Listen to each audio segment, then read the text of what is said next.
மறுபடியும் அவனை பார்க்கவே மாட்டேன்னு தோணுச்சு.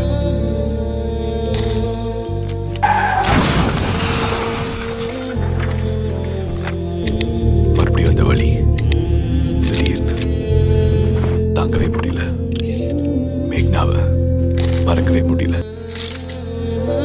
நீங்க ஸ்மோக் பண்ணவே கூடாதுன்னு சொன்னீங்க. ஆனா நான் அதையும் தாண்டி வேற ஒரு உலகத்துக்குள்ளேயே போனேன்.